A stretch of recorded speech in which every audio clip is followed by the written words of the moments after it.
Aadhaar card ಮತ್ತು voter I D card ಅನ್ನು link ಮಾಡುವುದಕ್ಕೆ ಸಂಬಂಧಪಟ್ಟಂತೆ ಇವತ್ತು ದೆಹಲಿಯಲ್ಲಿ ಮಹತ್ವದ ಸಭೆ ನಡೆದಿದೆ.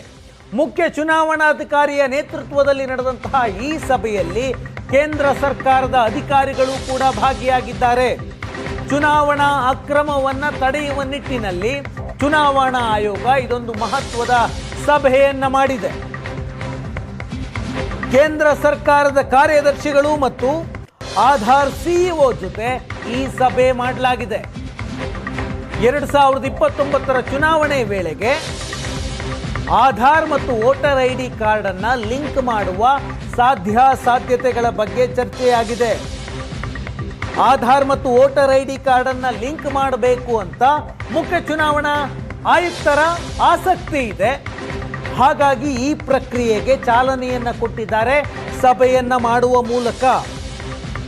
ಆಧಾರ್ ಮತ್ತು ವೋಟರ್ ಐ ಡಿ ಲಿಂಕ್ ಆಗಬೇಕು ಅಂತ ನರೇಂದ್ರ ಮೋದಿ ಸರ್ಕಾರ 4 ವರ್ಷಗಳ ಹಿಂದೆ ಕಾನೂನನ್ನು ತಂದಿತ್ತು. ಆ ಕಾನೂನನ್ನು ಜಾರಿ ಮಾಡುವ ನಿಟ್ಟಿನಲ್ಲಿ ಮುಖ್ಯ ಚುನಾವಣಾ ಆಯುಕ್ತರು ಒಂದು ಪ್ರಯತ್ನವನ್ನ ಮಾಡ್ತಾ ಇದ್ದಾರೆ.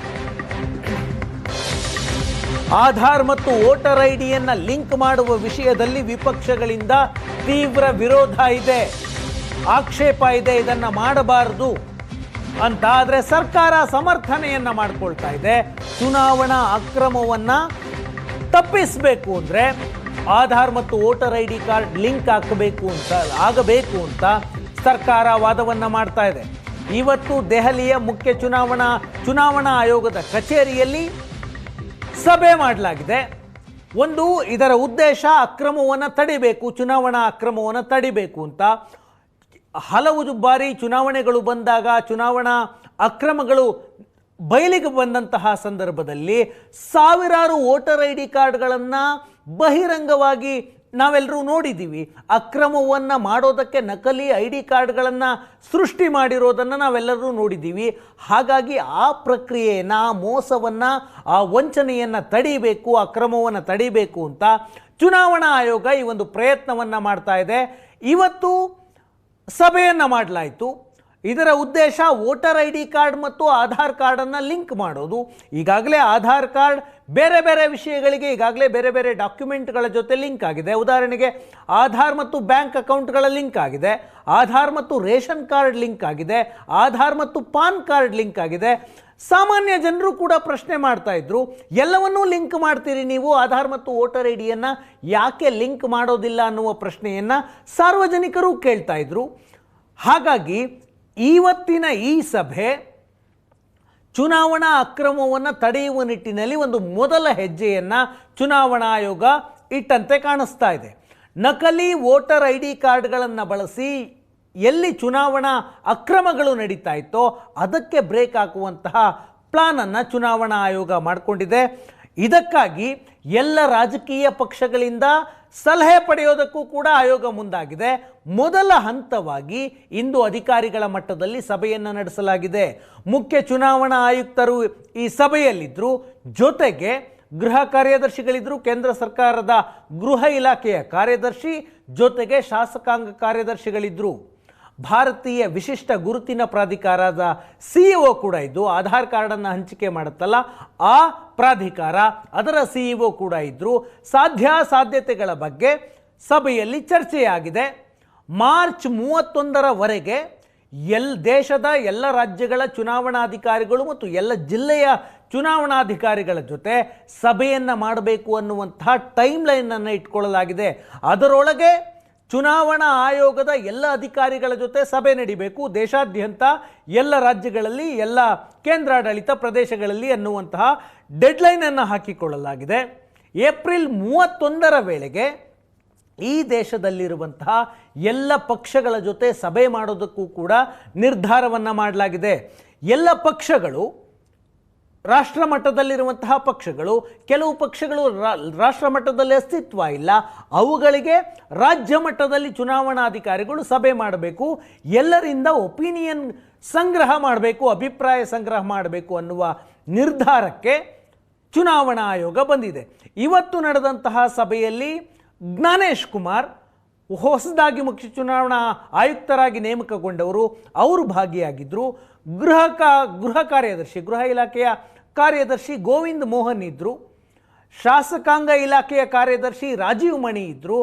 ಜೊತೆಗೆ ಭಾರತೀಯ ವಿಶಿಷ್ಟ ಗುರುತಿನ ID ಪ್ರಾಧಿಕಾರದ CEO ಭುವನೇಶ್ ಕುಮಾರ್ ಅವರಿದ್ದರು. ಆಧಾರ್ ಕಾರ್ಡನ್ನು ಹಂಚಿಕೆ ಮಾಡುವಂತಹ ವ್ಯಾಪ್ತಿ ಭಾರತೀಯ ವಿಶಿಷ್ಟ ಗುರುತಿನ ಚೀಟಿಯ ಪ್ರಾಧಿಕಾರಕ್ಕೆ ಬರುತ್ತೆ.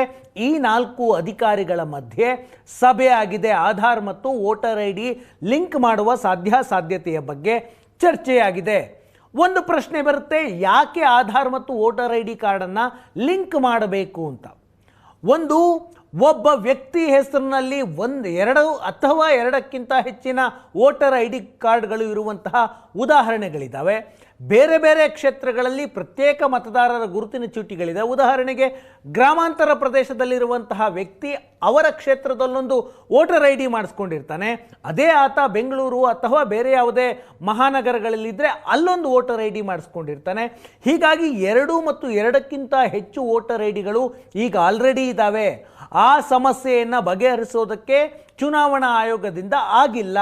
ಬಿಕಾಸ್ ಆಧಾರ್ ಕಾರ್ಡ್ಗೆ ಬಳಸುವಂತಹ ಟೆಕ್ನಾಲಜಿಯೇ ಬೇರೆ, ವೋಟರ್ ಐಡಿಗೆ ಬಳಸುವಂತಹ ಟೆಕ್ನಾಲಜಿಗೆ ಬೇರೆ ಇದೆ. ಆ ಕಾರಣದಿಂದಾಗಿ ನಕಲಿ ವೋಟರ್ ಐಡಿಗಳ ಹಾವಳಿಯನ್ನು ತಪ್ಪಿಸೋದಕ್ಕೆ ಸಾಧ್ಯ ಆಗ್ತಾ ಇಲ್ಲ. ನಕಲಿ ವೋಟರ್ ಐಡಿಗಳು ಮತ್ತು 1ಕ್ಕಿಂತ ಹೆಚ್ಚು ವೋಟರ್ ಐಡಿಗಳನ್ನು ಹೊಂದಿರುವವರ ವಿರುದ್ಧ ಕ್ರಮ ತೆಗೆದುಕೊಳ್ಳೋದಕ್ಕೆ, ಅವುಗಳನ್ನು ರದ್ದು ಮಾಡಬೇಕು ಅಂದರೆ ಮೊದಲು ಪತ್ತೆ ಮಾಡೋದಕ್ಕೆ ಸಾಧ್ಯ ಆಗ್ತಾ ಇಲ್ಲ. ಹಾಗಾಗಿ ಆಧಾರ್ ಮತ್ತು ವೋಟರ್ ID ಕಾರ್ಡ್ ಲಿಂಕ್ ಆದರೆ 2 ವೋಟರ್ ಐಡಿಗೂ ಬ್ರೇಕ್ ಬೀಳುತ್ತೆ. ಜೊತೆಗೆ ನಕಲಿ ವೋಟರ್ ಐಡಿಗಳ ಮೂಲಕ ನಡೆಯುವಂತಹ ಚುನಾವಣಾ ಅಕ್ರಮವನ್ನು ತಡೆಯಬಹುದು ಅನ್ನೋದು ಚುನಾವಣಾ ಆಯೋಗದ ವಾದ. ಯಾಕೆ ಈ ವಾದವನ್ನು ಚುನಾವಣಾ ಆಯೋಗ ಮುಂದಿಡ್ತಾ ಇದೆ? ಬೇರೆ ID ಕಾರ್ಡ್ಗಳಿದೆ, ಅವಕ್ಕೆ ಲಿಂಕ್ ಮಾಡಿ ಅನ್ನುವಂತಹ ಪ್ರಶ್ನೆ ಬರ್ಬೋದು. ಉದಾಹರಣೆಗೆ ರೇಷನ್ ಕಾರ್ಡ್ ಇದೆ, ಐ ಡಿ ಪ್ರೂಫ್ ಅನ್ನುವ ವಿಷಯಕ್ಕೆ ಬಂದರೆ 10 ರಿಂದ 15 ID ಪ್ರೂಫ್ಗಳನ್ನು ಚುನಾವಣಾ ಆಯೋಗವೇ ಇದು ಲಿಸ್ಟೆಡ್ ID ಪ್ರೂಫ್ ಅಂತ ಹೇಳುತ್ತೆ. ಉದಾಹರಣೆಗೆ ration card, PAN card, driving licence, ಈ ಥರದ ಕಾರ್ಡ್ಗಳನ್ನು ಮುಂದಿಟ್ಟು ನೀವು ಇದು ನಮ್ಮ ID ಪ್ರೂಫ್ ಅಂತ ಇಡಬಹುದು. ಆದರೆ ಈ ದೇಶದ ಎಷ್ಟು ಜನ ಮತದಾರರಲ್ಲಿ ಡ್ರೈವಿಂಗ್ ಲೈಸೆನ್ಸ್ ಇದೆ, ಎಷ್ಟು ಜನರ ಬಳಿ ಪಾನ್ ಕಾರ್ಡ್ ಇದೆ ಅನ್ನುವಂತಹ ಪ್ರಶ್ನೆಗೆ ಬಂದರೆ ಅದೆಲ್ಲರಿಗಿಂತಲೂ ಮೇಲ್ಮಟ್ಟದಲ್ಲಿ ನಿಲ್ಲೋದು ಆಧಾರ್. ಯಾಕಂದರೆ ಈ ದೇಶದ 97.7% ಜನಸಂಖ್ಯೆಯ ಬಳಿ ಆಧಾರ್ ಕಾರ್ಡ್ ಇದೆ. ಪ್ರತಿಯೊಬ್ಬ ವ್ಯಕ್ತಿಗೂ ಯುನೀಕ್ ಆದಂತಹ ಪ್ರತ್ಯೇಕವಾದಂತಹ ಆಧಾರ್ ನಂಬರ್ ಇದೆ. ಹಾಗಾಗಿ ನೀವು ಬೇರೆಲ್ಲ ID ಕಾರ್ಡ್ಗಳಿಗೆ ಹೋಲಿಕೆ ಮಾಡಿದ್ರೆ ಅತ್ಯಂತ ರಿಲಯಬಲ್ಲು ಮತ್ತು ಎಲ್ಲರ ಬಳಿ ಇರುವಂತಹ ಒಂದು ID ಕಾರ್ಡ್ ಅಂದರೆ ಅದು ಆಧಾರ್. ಹಾಗಾಗಿ ಆಧಾರ್ ಮತ್ತು ವೋಟರ್ ಐಡಿಯನ್ನು ಲಿಂಕ್ ಮಾಡಿದರೆ ಸಮಸ್ಯೆಯನ್ನು ಬಗೆಹರಿಸಬಹುದು ಅನ್ನೋದು ಚುನಾವಣಾ ಆಯೋಗದ ವಾದ. ಈ ಚುನಾವಣಾ ಆಯೋಗದ ವಾದಕ್ಕೆ ಮೂಲವಾದಂತಹ ಕಾರಣ ಏನು? ಈ ಪ್ರಸ್ತಾಪ 2015ರಿಂದಲೇ ಇತ್ತು. ಚುನಾವಣಾ ಅಕ್ರಮವನ್ನು ತಡಿಬೇಕು ಅಂದರೆ ಆಧಾರ್ ಮತ್ತು ವೋಟರ್ ID ಕಾರ್ಡ್ ಲಿಂಕ್ ಆಗಬೇಕು ಅಂತ. ಆ ಚರ್ಚೆಗಳು ನಿರಂತರವಾಗಿ ನಡೀತಾ ಇತ್ತು. 2021ರಲ್ಲಿ ನರೇಂದ್ರ ಮೋದಿ ಸರ್ಕಾರ ಈ ಬಗ್ಗೆ ಒಂದು ಕಾನೂನನ್ನು ತಂತು. 2021ರಲ್ಲಿ ಚುನಾವಣಾ ಕಾನೂನು ತಿದ್ದುಪಡಿ ಕಾಯ್ದೆ ಅಂತ ನರೇಂದ್ರ ಮೋದಿ ಸರ್ಕಾರ ಮಾಡ್ತು. ಈ ದೇಶದ 99.7% ಮತದಾರರ ಬಳಿ, ಜನಸಂಖ್ಯೆಯ ಬಳಿ ಆಧಾರ್ ಕಾರ್ಡ್ ಇದೆ. ಹಾಗಾಗಿ ಆಧಾರ್ ನಂಬರ್ ಮತ್ತು ವೋಟರ್ ಐಡಿಯನ್ನು ಲಿಂಕ್ ಮಾಡಿದ್ರೆ ಸಾಧ್ಯ ಆಗುತ್ತೆ ಅಂತ. ಅದಕ್ಕೆ ಮೋದಿ ಸರ್ಕಾರ ಮಾಡಿದ ಕಾನೂನಿನಲ್ಲಿ ಏನಿತ್ತು? ಆಧಾರ್ ನಂಬರ್ ಮೂಲಕ ಆಧಾರ್ ಕಾರ್ಡ್ನ ಮೂಲಕ ಮತದಾರನನ್ನು ಖಾತ್ರಿ ಮಾಡಿಕೊಳ್ಳುವಂತಹ ಅಂಶವನ್ನು ಆ ಕಾನೂನಿನಲ್ಲಿ ಸೇರಿಸ್ತು. ಮತದಾರನ ಅಥೆಂಟಿಕೇಟ್ ಮಾಡೋದಕ್ಕೆ, ಹೌದು ಇದೇ ವ್ಯಕ್ತಿ ಇಂತಹ ಮತಗಟ್ಟೆಯಲ್ಲಿದ್ದಾನೆ, ಇಂತಹ ವಿಧಾನಸಭಾ ಕ್ಷೇತ್ರದಲ್ಲಿದ್ದಾನೆ ಅಂತ ಅಥೆಂಟಿಕೇಟ್ ಮಾಡೋದಕ್ಕೆ ಆಧಾರ್ ಲಿಂಕ್ ಮಾಡಿಕೊಳ್ಳಬಹುದು ಅಂತ ಕಾನೂನನ್ನು ಜಾರಿ ಮಾಡ್ತು ಆಧಾರ್.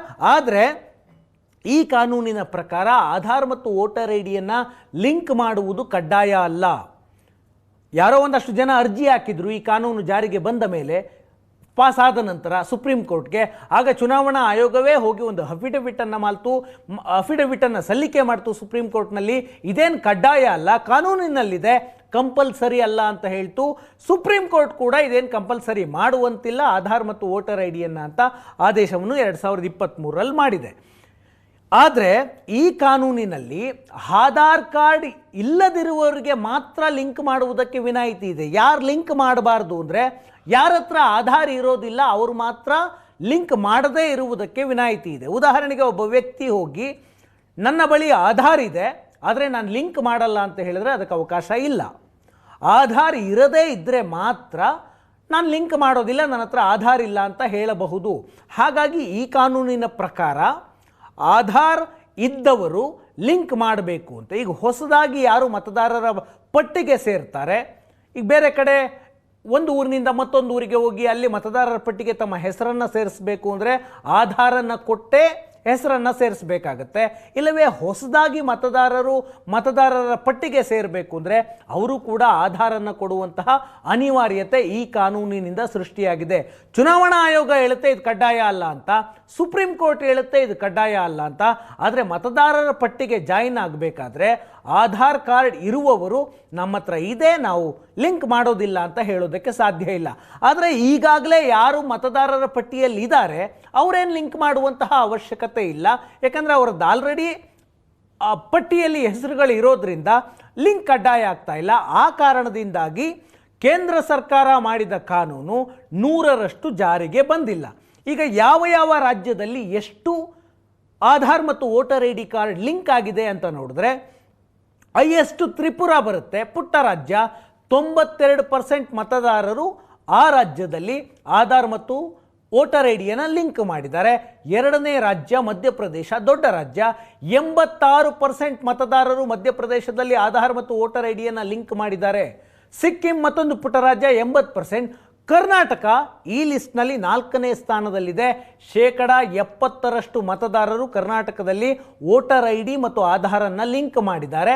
ತಮಿಳುನಾಡು 64% ಇದೆ. ಈ 5 ರಾಜ್ಯಗಳನ್ನು ಬಿಟ್ಟರೆ ಉಳಿದೆಲ್ಲ ರಾಜ್ಯಗಳ ಪ್ರಮಾಣ 50%ಕ್ಕಿಂತಲೂ ಕಡಿಮೆ ಇದೆ. ಹಾಗಾಗಿ ಸರ್ಕಾರ ಜಾರಿಗೆ ತಂದಂತಹ ನಿಯಮ ಪರಿಣಾಮಕಾರಿಯಾಗಿ ಜಾರಿಯಾಗಿಲ್ಲ. ಯಾಕಂದರೆ ಇದೊಂದು ಕಡ್ಡಾಯ ಅಲ್ಲ ಅನ್ನುವಂತಹ ಕಾರಣಕ್ಕಾಗಿ. ಈಗ ಆಧಾರ್ ಮತ್ತು ವೋಟರ್ ಐ ಡಿಯನ್ನು ಲಿಂಕ್ ಮಾಡಿದ್ರೆ ಹೌದಲ್ವಾ ಚುನಾವಣಾ ಅಕ್ರಮವನ್ನು ತಡೆಯಬಹುದು ಅಂತ ಎಲ್ಲರೂ ಹೇಳಬಹುದು. ಆದರೆ ಇದಕ್ಕೆ ವಿರೋಧ ಇದೆ. ಯಾರು ಇದನ್ನು ವಿರೋಧ ಮಾಡ್ತಾ ಇದ್ದಾರೆ? ವಿರೋಧ ಪಕ್ಷಗಳು ವಿರೋಧವನ್ನು ಮಾಡ್ತಾ ಇದ್ದಾವೆ.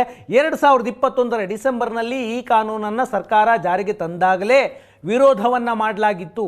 ಈಗಲೂ ಕೂಡ ವಿಪಕ್ಷಗಳು ವಿರೋಧ ಮಾಡ್ತಾ ಇದ್ದಾವೆ ಚುನಾವಣಾ ಆಯೋಗದ ಈ ಸಭೆಗೆ, ಈ ಪ್ರಸ್ತಾಪಕ್ಕೆ. ಏನು ವಿರೋಧ ಪಕ್ಷಗಳ ವಾದ ಏನು?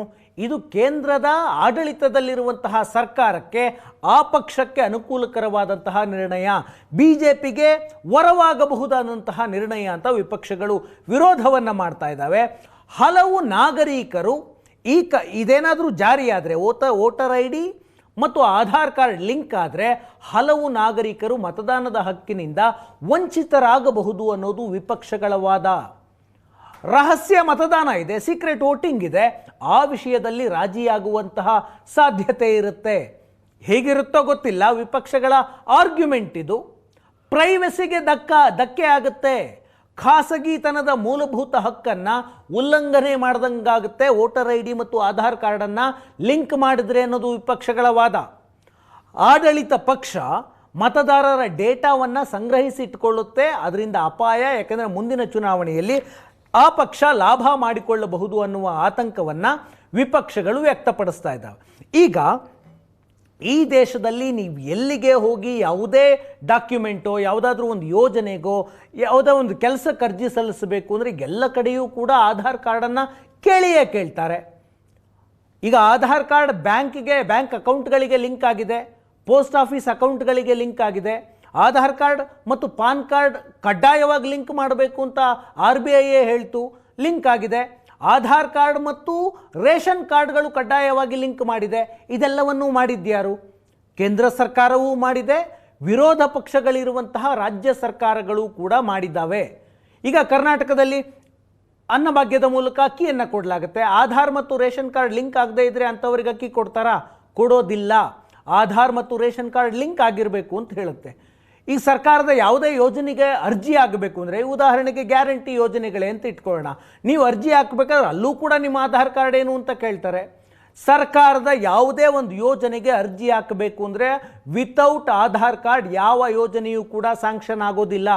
ಇಂತಹ ಸಂದರ್ಭದಲ್ಲಿ ನೀವೆಲ್ಲದಕ್ಕೂ ಆಧಾರ್ ಕಾರ್ಡನ್ನು ಲಿಂಕ್ ಮಾಡಿ ವೋಟರ್ ಐ ಡಿಗೆ ಮಾತ್ರ ಲಿಂಕ್ ಮಾಡಬೇಡಿ, ಅಲ್ಲಿ ಪ್ರೈವಸಿಗೆ ಧಕ್ಕೆ ಆಗುತ್ತೆ ಅಂದರೆ ನೀವು ಬ್ಯಾಂಕ್ ಅಕೌಂಟ್ಗಳಿಗೆ ಲಿಂಕ್ ಮಾಡಿ ಆಗಿದೆ. ಒಬ್ಬ ವ್ಯಕ್ತಿ ಅವನ ಟ್ರಾನ್ಸಾಕ್ಷನ್ ಏನು ಅಂತ ಕಂಡುಹಿಡ್ಕೊಳ್ಳೋದಕ್ಕೆ ಆಧಾರ್ ಮತ್ತು ಪ್ಯಾನನ್ನು ಲಿಂಕ್ ಮಾಡಲಾಗಿದೆ. ಅವನ ಆದಾಯದ ಮೂಲ ಎಷ್ಟು, ಅವನ ಖರ್ಚು ಎಷ್ಟು, ಎಲ್ಲಿಂದ ಹಣ ಬರುತ್ತೆ, ಎಲ್ಲಿಗೆ ಖರ್ಚು ಮಾಡ್ತಾನೆ, ಎಲ್ಲವನ್ನೂ ಪತ್ತೆ ಮಾಡೋದಕ್ಕೆ ಆಧಾರ್ ಮತ್ತು ಪಾನ್ ಕಾರ್ಡನ್ನು ಲಿಂಕ್ ಮಾಡಿ ಚುನಾವಣಾ ಅಕ್ರಮವನ್ನು ತಡೆಯಬಹುದಾದ ಒಂದು ವ್ಯವಸ್ಥೆ ಜಾರಿಯಾಗೋದಕ್ಕೆ ಯಾಕೆ ವಿರೋಧ? ನೀವು ಆಧಾರ್ ಮತ್ತು ಬ್ಯಾಂಕಿಗೆ ಲಿಂಕ್ ಆಗೋದನ್ನು ತಪ್ಪು ಅಂತ ಹೇಳಿದ್ರೆ ಅದೊಂದು ಓಕೆ. ಆಧಾರ್ ಮತ್ತು ಪಾನ್ ಲಿಂಕ್ ಆಗೋದು ತಪ್ಪು, ಆಧಾರ್ ಮತ್ತು ರೇಷನ್ ಕಾರ್ಡ್ ಲಿಂಕ್ ಆಗೋದು ತಪ್ಪು ಅಂದರೆ ಯಾವೆಲ್ಲ ರಾಜಕೀಯ ಪಕ್ಷಗಳು ಆಡಳಿತವನ್ನು ಮಾಡಿದ್ವೋ ಎಲ್ಲ ರಾಜಕೀಯ ಪಕ್ಷಗಳು ಕೂಡ Aadhaar bank, Aadhaar ration card link ಮಾಡೋದಕ್ಕೆ ಒಪ್ಕೊಂಡಿದ್ದಾವೆ. ಅದನ್ನು ನೋಡ್ಕೊಂಡು ಸುಮ್ಮನೆ ಕೂಡ ಇದ್ದಾವೆ. ಆದರೆ ಯಾವ ವಿಷಯಕ್ಕೆ ಆಧಾರ್ ಮತ್ತು ವೋಟರ್ ಐ ಡಿ ಲಿಂಕ್ ಆಗಲಿ ಅಂದರೆ ಅದಕ್ಕೆ ವಿರೋಧವನ್ನು ಯಾಕೆ ಮಾಡಬೇಕು? ಈಗ EVM ವಿಷಯದಲ್ಲಿ ದೊಡ್ಡ ಚರ್ಚೆ ಆಗ್ತಾ ಇತ್ತು. ಅದರಲ್ಲೂ ಕೂಡ ವಿಪಕ್ಷಗಳು EVM ಬೇಡ, ಬ್ಯಾಲೆಟ್ ಪೇಪರ್ ಬರಬೇಕು ಅನ್ನುವಂತಹ ವಾದವನ್ನು ಮುಂದಿಟ್ಟರು. ಇತ್ತೀಚೆಗೆ ನಡೆದಂತಹ ಹರಿಯಾಣ ಮತ್ತು ಮಹಾರಾಷ್ಟ್ರದ ಚುನಾವಣೆಯಲ್ಲಿ ದೊಡ್ಡ ಮಟ್ಟದಲ್ಲಿ ಚುನಾವಣಾ ಅಕ್ರಮ ಆಗಿದೆ ಅಂತ ರಾಹುಲ್ ಗಾಂಧಿ ವಾದ ಮಾಡಿದ್ರು. ಮತದಾರರ ಕಾರ್ಡ್ಗಳು ಒಂದೊಂದು ಅಪಾರ್ಟ್ಮೆಂಟಲ್ಲಿ 3-4 ಸಾವಿರ ಜಾಸ್ತಿ ಆಗಿದೆ ಒಂದು ಎಲೆಕ್ಷನ್ಗಿಂತ ಇನ್ನೊಂದು ಎಲೆಕ್ಷನ್ಗೆ ಅಂತ ರಾಹುಲ್ ಗಾಂಧಿ ಆರೋಪ ಮಾಡಿದ್ರು. ಅಂದರೆ ನಕಲಿ ವೋಟರ್ ಐ ಡಿಗಳನ್ನು ಸೃಷ್ಟಿ ಮಾಡಿದ್ದಾರೆ, ವೋಟರ್ ಲಿಸ್ಟ್ನಲ್ಲಿ ಜಾಸ್ತಿ ಜನರನ್ನು ಸೇರಿಸಿದ್ದಾರೆ, ಆ ಮೂಲಕ ಚುನಾವಣಾ ಅಕ್ರಮ ಆಗಿದೆ ಅಂತ. ಹೋಗಲಿ, ಅಂತಹ ಅಕ್ರಮವನ್ನು ತಡಿತೀವಿ ಅಂತ ಮುಂದೆ ಬಂದರೆ ಚುನಾವಣಾ ಆಯೋಗ ಅದೊಂದು ಪ್ರಸ್ತಾವನೆಯನ್ನು ಮುಂದಿಟ್ಟರೆ ಅದನ್ನೂ ವಿರೋಧ ಮಾಡಿದರೆ ಅಕ್ರಮವನ್ನು ತಡೆಯೋದು ಹೇಗೆ? ಪ್ರಶ್ನೆಗಳು ಬರುತ್ತವೆ. ವಿರೋಧ ಪಕ್ಷಗಳ ವಿರೋಧದಲ್ಲೇ ಹಿಪೋಕ್ರಸಿ ಇದೆ ಅನ್ನೋದು ಕಾಣುತ್ತೆ.